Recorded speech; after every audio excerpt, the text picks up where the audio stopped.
ॐ अथ केतुकवचम्।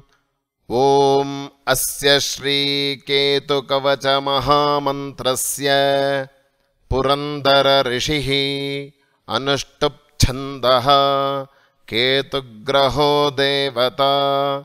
मम केतुग्रहप्रसादसिद्ध्यर्थे जपे विनियोगः। करन्यासः धूम्रवर्णाय अङ्गुष्ठाभ्यां नमः। द्विबाहवे तर्जनीभ्यां नमः। केतवे मध्यमाभ्यां नमः। विकृताननाय अनामिकाभ्यां नमः। गृध्रासनाय कनिष्ठिकाभ्यां नमः। लम्बकाय करतलकरपृष्ठाभ्यां नमः। अङ्गन्यासः धूम्रवर्णाय हृदयाय नमः। द्विबाहवे शिरसे स्वाहा। केतवे शिखायै वषट्। विकृताननाय कवचाय हुं।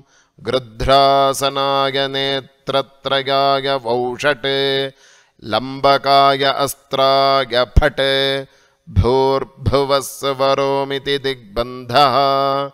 ध्यानम् धूम्रवर्णं ध्वजाकारं गदावरकरद्वयं चित्राम्बरधरं केतुं चित्रगन्धानुलेपनं वैढूर्याभरणं चैव वैढूर्यमकुटोज्ज्वलं चित्रं कपोतमारुह्य मेरुं यान्तमदक्षिणं केतुं कराळवदनं चित्रवर्णं किरीटिनं प्रणमामि सदा देवं ध्वजाकारं ग्रहेश्वरम्।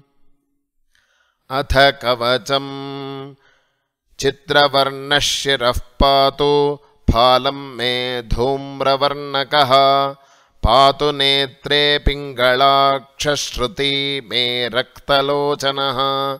घ्राणं पातु सुवर्णाभः द्विभुजं सिंहिकासुतः। पातु कण्ठं च मे केतुः स्कन्धौ पातु ग्रहाधिपः। बाहू पात्वसुरेश्रेष्ठः कुक्षिं पातु महोरगः।